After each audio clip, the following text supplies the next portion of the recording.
Well, speaking of rubber and things that are elastic, what happens if you take a 30-minute wrestling show and extend it over 3 hours? It's called Monday Night Raw, and I believe you watched it again this week. It certainly is, and I certainly did, although this week, instead of Raw, should they have called it Half-Baked? Just a thought I had. So the Raw of August 7th began with a SummerSlam recap package because, my God, it seems like 2 weeks ago we watched SummerSlam with all these programs we watched since then. And Michael Cole is back. I believe, did you mention that on the air earlier, or were we talking about that? We talked about it off the air, the fact that they've now put him on both shows. He's been moved with Wade Barrett from SmackDown to Raw, and then the Raw team of Kevin Patrick, the panting announcer, and Corey Graves were moved to SmackDown. However, for reasons that I guess the network just insists on having him, he's going to be there, Michael Cole, like a chaperone for Corey Graves and the panting announcer. So he's on both shows. So you're saying that there's a reason the announcer has been panting and short of breath, and now somebody's got to sit in between them? They're playing a little pocket pool under the announce desk? What's going on there? That wasn't what I was saying. I don't know why you went there. I don't know what causes his panting. It seems to be from wrestlers doing things in the ring that just causes him to pant uncontrollably. But Michael Cole will be there to hopefully take a little off his pant load. A little off his pant plate? A little off his pant load. He'll lower his pants. So while Michael Cole is there to lower the pants on Raw, Cody, first out of the gate, was in the ring doing a promo about beating Brock, and they were in Minnesota, so where he put Brock over. But at the same time, he pitched to the picture of the handshake between him and Brock, and he said, "Dummy, my mother said, dummy, Brock acknowledged you." And again, in this one, you could hear the Dusty cadence, couldn't you? If he had Dusty's voice and the way he drew things out like that sometime, this is the Dusty cadence, but with a more well-rounded vocabulary. Yeah, but to me, it wasn't bad or anything, but he got a little bit too much in this promo back into the whole, felt like a little bit of a workshop promo at times. Well, he might have just stopped by at Home Depot and decided to do it himself. But he feels like he can beat anybody in the world.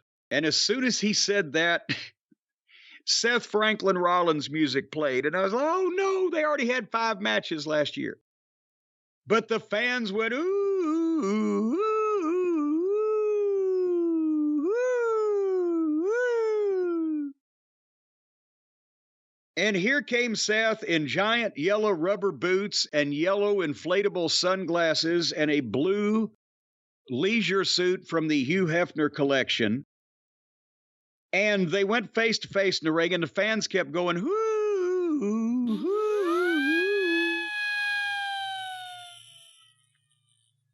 Was that a slide whistle?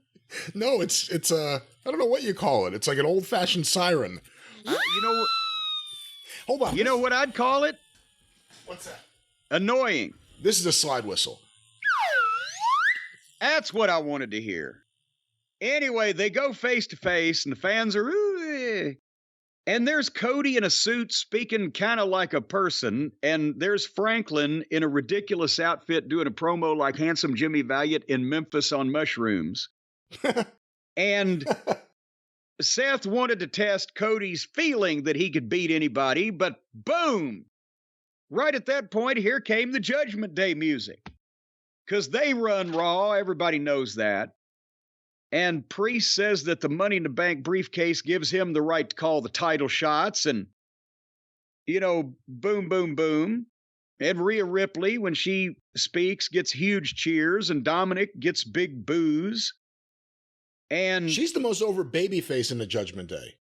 Well, yeah, and it's fucking hilarious that these two, everybody loves her and hates him.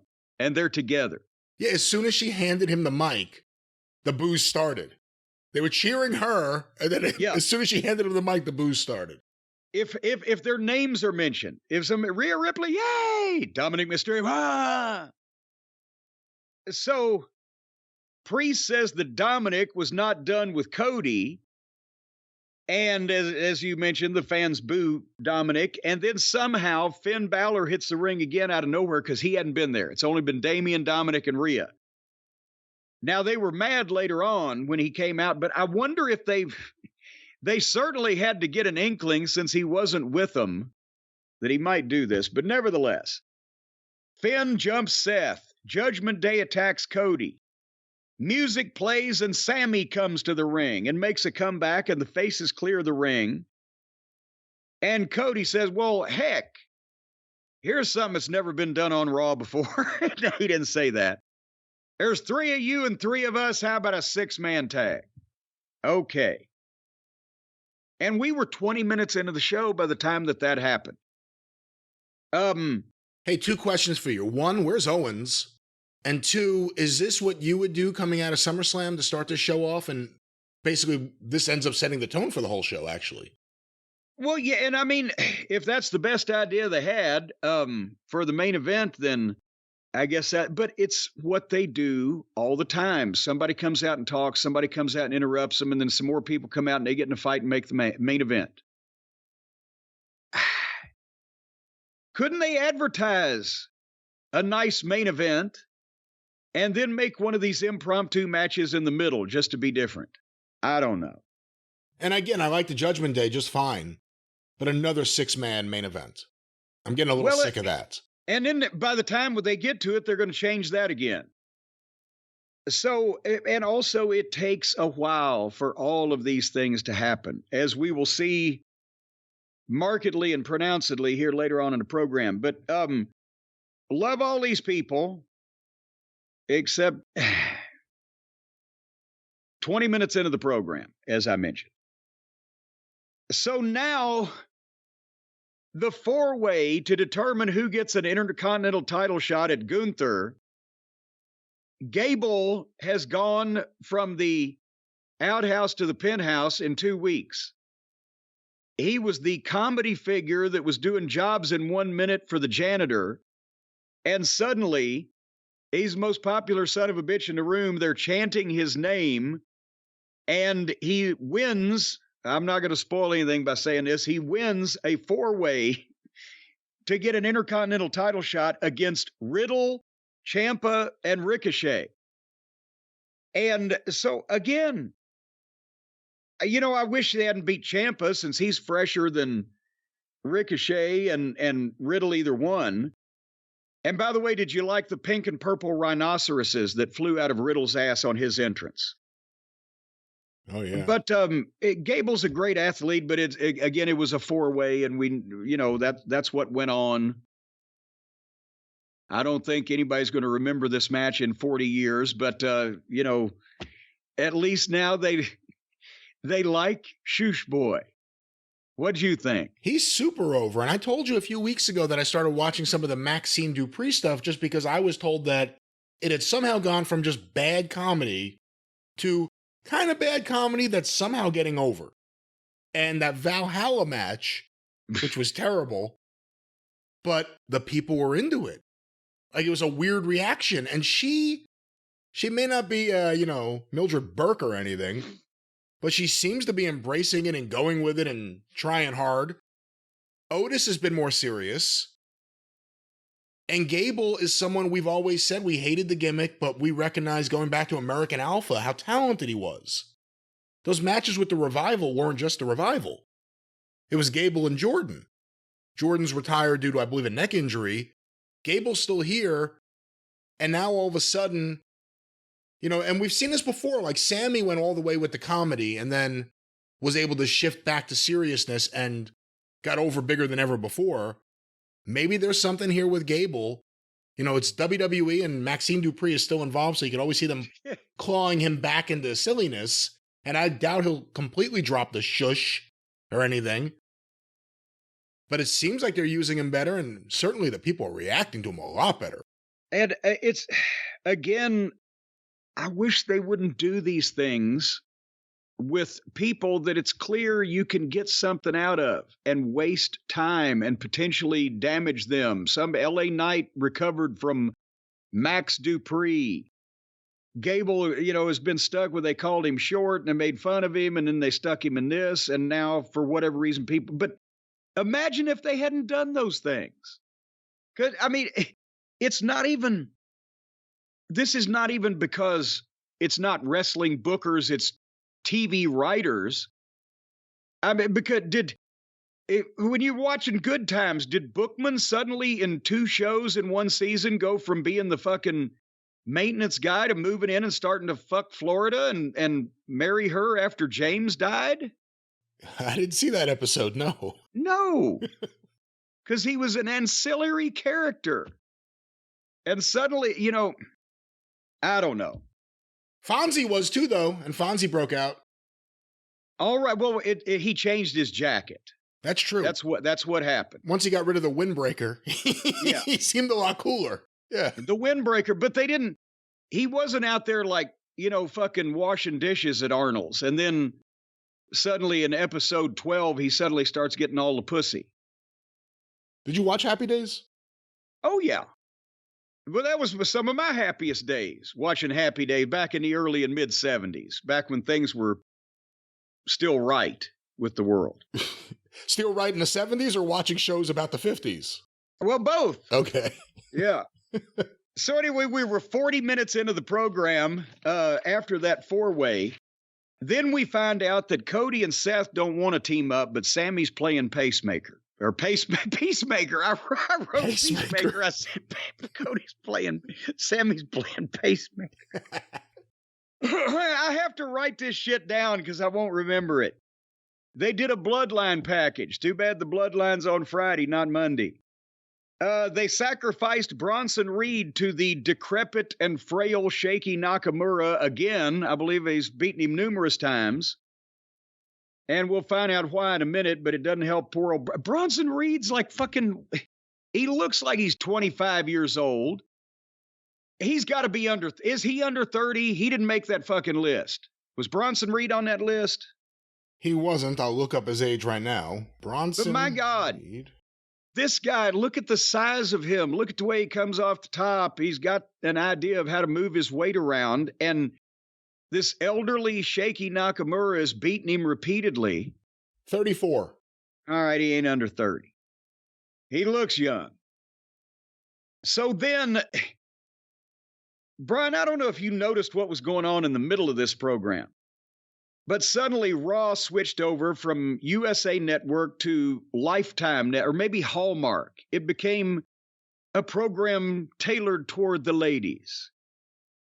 Because starting at 1 hour and 2 minutes into this program, at the 9 o'clock hour, they had a package with highlights of Rhea Ripley and Raquel and what's going on between them. And then they had Adam Pearce in the back with Miscellaneous Girls and Raquel talking about her condition. And then they had Becky Lynch's entrance. And they went to break. And they came back, and there was Kaiser in the back talking to Model Girl. And then Becky was in the ring 10 minutes after her entrance started. And they VTR'd Trish and Zoe attacking Becky. And then Becky's in-ring promo started. And Zoe came out to join the promo. And then Shayna came out to join the promo. And then Pierce came out to make Shayna versus Joey right now. And then they went to the break. Zoe, not Joey.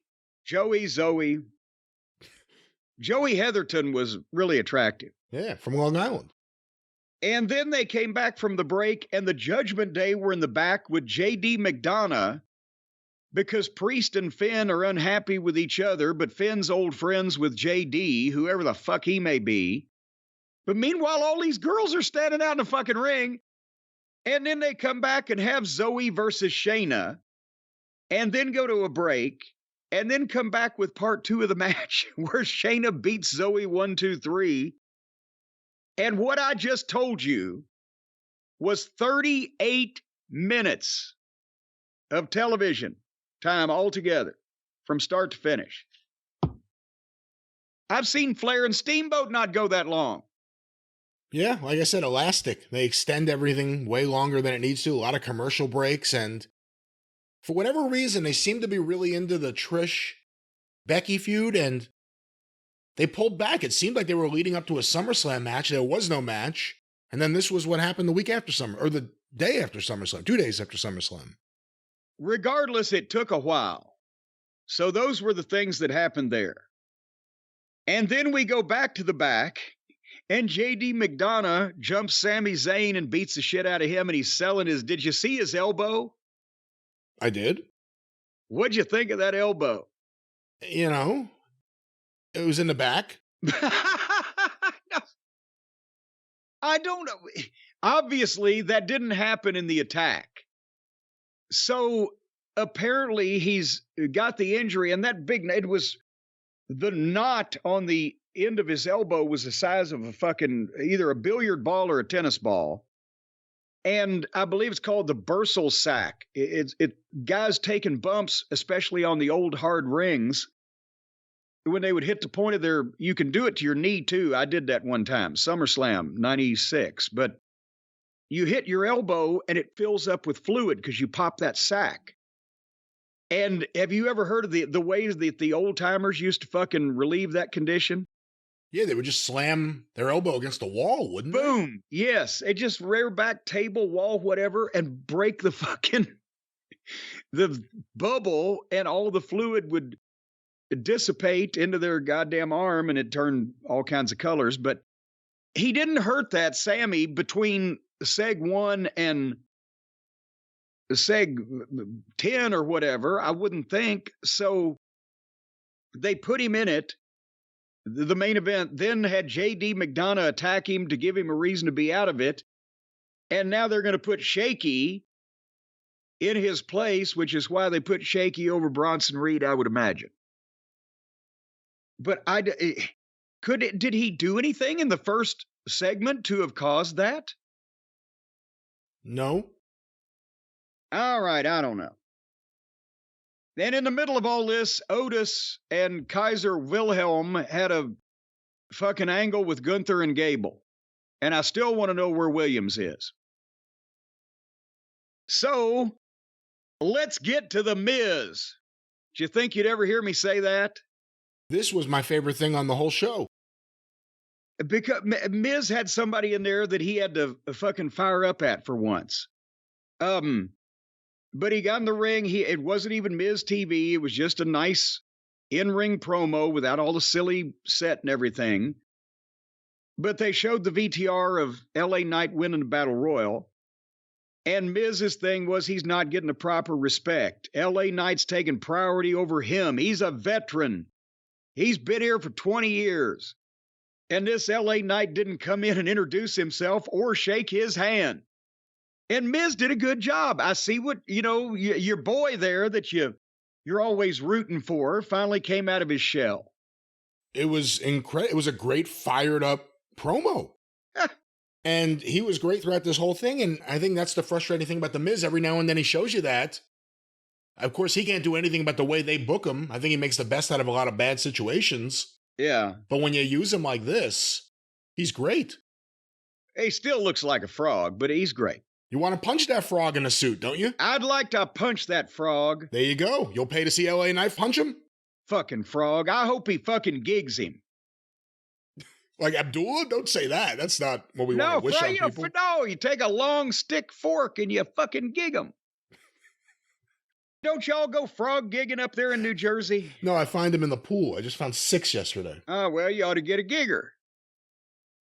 Anyway, so Miz was fired up, and here came LA Knight's music, and he got a big pop. And he comes out, and he milks the people with the microphone, and the way he looks at them, and is perfect, and he does his shit, and the fans do their shit. And he introduces himself to Miz and offers his hand out, and Miz won't shake it. Because Miz said, hey, look at you.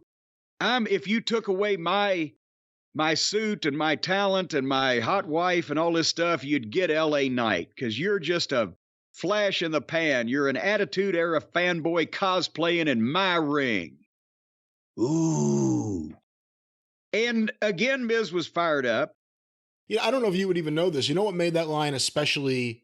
I thought it was good for him to use it, but it makes it funny for a heel to use it. That's how he got started. He was on The Real World on MTV pretending to be The Rock. Yeah. On that show, he was Attitude Era cosplaying, and he turned that into a wrestling career. So for a heel, that's why the boys kicked him out of the locker room. Yeah. But LA Knight responded that the WWE's been betting on the wrong horses for 20 years. And they only went with Miz because he's safe. But LA Knight's dangerous because he don't take the bullshit. He's on the climb and Miz is in the toilet. And LA Knight's going to make him a stepping stone. And that's where Miz popped his eyes out and his face got red. You're not on my level. Prove me wrong. Well, they square off. And then Miz thinks better of it and goes to leave. But he comes back to try to attack LA Knight from behind. And LA Knight slipped out and hit his finish on him. Boom, and walked off. So we got a nice promo. And as usual, somebody gets dropped on their head and left laying. And off we go. Again, they're using LA Knight good. LA Knight's a SmackDown wrestler, and he was on Raw here, and he got a major baby. He's getting the biggest reaction, a lot of people are saying, in every arena. I'm not saying it's necessarily at the level of Cody just because of the push difference, but right. People are saying those pops are the biggest pops. And now he's on Raw. Again, Miz has been used as a mid-card figure. Every now and then he gets elevated. If he's used serious, if he's allowed to be serious and let his real anger come out, he's good. But you just can't follow this up next week with him sitting there with a couple potted plants and he's interviewing some of the women on the roster. Do something more like this, and you makes you want to see LA Knight against him. But LA Knight's now on Raw. I guess that's part of the story, that they brought him over here to get a pop. Well, he's dangerous. He can just do what he wants. Respect his authority. What did you think? Because, as the Miz was tearing into him and saying things like, where were you for all these years? I was here. Where were you? You do have to have a good answer for that stuff. He kind of did. I was out there being dangerous. And it's always, obviously, when you got a guy, when you're talking about 20 years, everybody knows Miz was a freckle-faced fucking kid off a reality TV show. When you're talking about somebody who took 20 years to get somewhere, it does sound negative. But, again, if LA Knight is the anti-establishment type of guy that doesn't fit in this overly corporate wrestling environment these days, then that, again, it's kind of Austin-ish, which works. Because people want to see somebody that ain't going to fucking stand around and do as they're told, which is why it's so insane when all of the guys do, and girls, do promos about, it's always been my dream to be here and I'll do anything. No, fuck you. If you're a star, people need to be fucking catering to you. Speaking of catering, it was, I'm sure, a fucking empty place because the people usually sitting in catering, the Vikings, Kofi, and Xavier Woods had a tag team match. Did I miss anything? The New Day are back. It's a new day. Let's go to a new match. So the main event was a 6-man tag team match now with Priest and Finn and Dominic against Cody and Seth and Nakamura. And they start this thing. They're on the way to the ring with 30 minutes left in the program. I'm thinking, Jesus Christ, they're going to put something in this. Well, Raquel jumps Rhea on the floor and beats her up while Dominic and the rest of them are watching. Then that's, again, I know they have a rule that men cannot hit women on their television. Fine. Don't put the guys in a position where they should then, logically. Because I don't care, man, woman, child. If some woman is jumped and wailing on fucking Stacy, I'm going to fucking football kick her in the mush. Right? Yeah, didn't we just see that in AEW, the ladder match with Julia Hart, where she climbed up the ladder? And I said the same thing. I said, that's the thing is they can't, and I think they did this with Rhea, here on one of the recent shows also. Yeah, you brought it up about Rhea a few weeks ago, yeah. But you can't, that looks stupid. They're sitting there and watching this woman just beat the fuck out of Rhea. So anyway, but nevertheless, then Rhea gets back up and gets back on her, and they have a big pull apart with the agents and the referees and et cetera, and they go to the break because this has gotten out of hand. And then they come back from the break, and then they got more. They got all the baby faces get their own entrance. And the match literally starts 10 minutes fucking later. And then they go under 1 minute, which is Nakamura and Dominic doing a spot, and they go to the break. So when they come back, they're already beating Nakamura up, getting some heat on him. And then he cold tagged Seth, and Seth made a comeback and did a couple of dives. And then they stopped Seth, and they went to the break. That was under 4 minutes. So now they come back with 6 minutes left on the air. We have seen less than 5 minutes of the main event on television, and it's a 3-hour fucking program. And they get some heat on Seth, and finally Seth reluctantly tags Cody, and he gets a big pop for the main babyface comeback and hits Cutter on Finn, but Dominic saves. Everybody hits each other. And then Priest gives Finn the case, but Sami comes to the ring with his arm wrapped up and attacks Priest, and Seth super kicks the case out of Finn's hands, and Cody hits the crossroads on Finn, 1, 2, 3. And they've still got a minute and a half to celebrate. And that was the program. And then Nakamura turned on Rollins. Did he? Yeah. Well, my DVR froze up. Yeah, then Nakamura turned around and kneed Rollins in the face. Well, why'd he do that? Well, he wants to get into a better position. Well, I don't think he can get in most of those positions. He's so old and broken down. Well, he's not that old, but that was WWE Raw for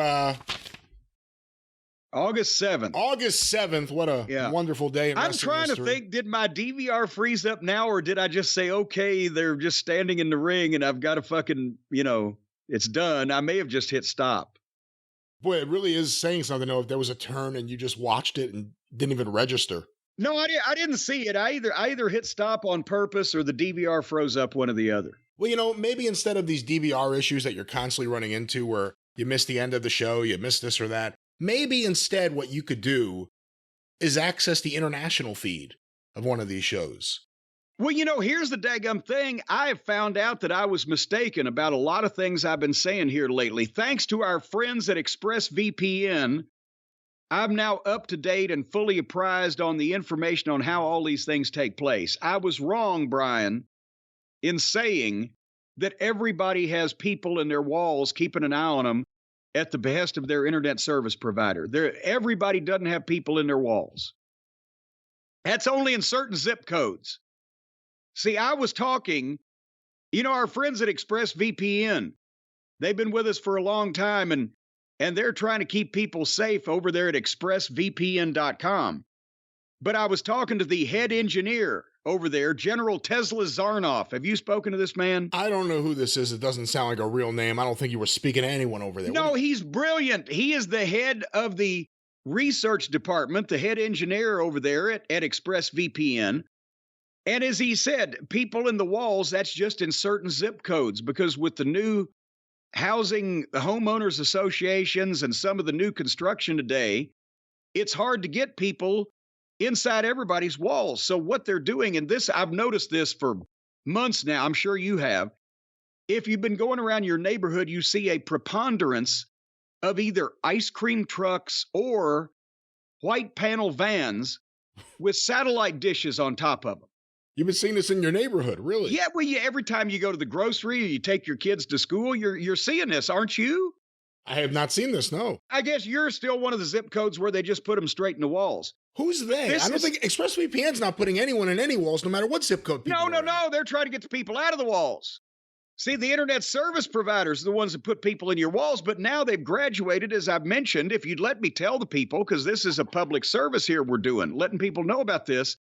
Now, not only are the internet service providers working against you, but also the Nielsen people. You've wondered how they know that, like on Wednesday Night Dynamite, 7,000 people tuned out or 40,000 people tuned out or whatever the case, all this flats, because they're inside these panel vans and ice cream trucks, and that satellite dish that's circling on the top of the roof is reading the TV channels that you're watching inside your home, as well as eavesdropping on everything you do on the internet, and everything you say. And if you make noise at night in the privacy of your own bedroom, they're listening to that too. It's that super secret. Well, you know, the hearing aids they've got these days, they're using the same technology. You can hear a mouse pissing on cotton from 100 yards away. That's why you've got to use ExpressVPN, because boom, they will prevent the internet service providers from knowing what you're doing on the internet, where you are at any given point, what your private actions are in your own home. You won't be able to be snooped on anymore, because once that you activate your ExpressVPN account, then immediately wherever that panel van is in your neighborhood, it's going to boom, blow up and burst into flames. There will be no explosions in your neighborhood, no matter what you do with ExpressVPN, whether you go with them or without them. And of course, it is, like you said, a wonderful way to maintain your privacy, access things throughout the world that maybe someone says, hey, I don't want people in Utah to access this on the internet. You can get around that with ExpressVPN. Yeah, because fuck people discriminating against Utah. They got enough troubles out there, being full of salt and everything. No wonder everybody's got high blood pressure. But here's the thing. Well, okay, if you don't want people to know publicly that the panel vans will blow up as soon as you activate and they try to eavesdrop on you, then let's just say that when you activate your ExpressVPN, you won't be seeing those ice cream trucks and panel vans with satellite dishes on the roof around your neighborhood anymore. But you might see some places it looks like somebody's been barbecuing some shit.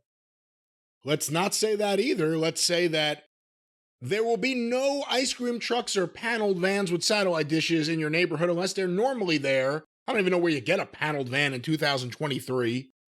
Satellite dishes, what year is this that you still need those? Well, you know, they turn.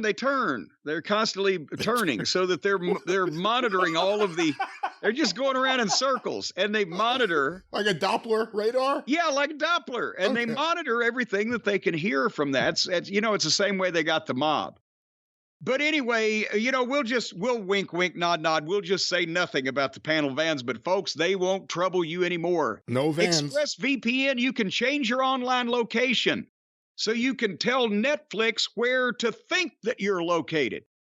And they've got almost 100 different server locations. Let's say, for example, you want to stay as far away from your in-laws as possible. Pick Poughkeepsie. Or maybe even Cambodia. You can go anywhere. It's like a vacation plan in your own mind. It's nothing like that. With ExpressVPN. It's nothing like that at all.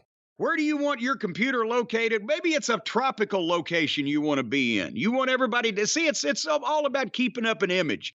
You want these people to think that you're in Tahiti on a private beach.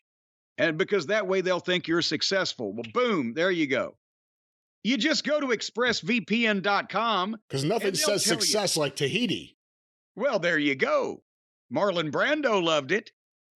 You can go to the website, as I mentioned, and you can see all kinds of different things that they can do for you. And they can stop the blocking of all these popular shows. You can unblock Exception or Inception on the Canadian Netflix. I didn't know Canada had the Netflix. Or you can unlock Top Gear in the UK Netflix, or Jurassic World in Hong Kong. The British Sewing Bee that Suzanne wants to see. Oh, for God's sake. The British Sewing Bee. Did you hear me? Hello? Yes. For the British Sewing Bee. British Sewing Bee. Yes. Well, that sounds exciting. After that, I believe I'll be put in a medically induced coma for a thrill. Anyway, and folks, why would you choose ExpressVPN over the other VPN services? I didn't know there were any others. ExpressVPN, it's like the Coca-Cola of this thing. They got blazing fast seeds. Seeds? Blazing fast seeds is what it says. They have no seeds. The seeds they send you will grow to the moon. But also fast speeds where you can stream in HD with zero buffering.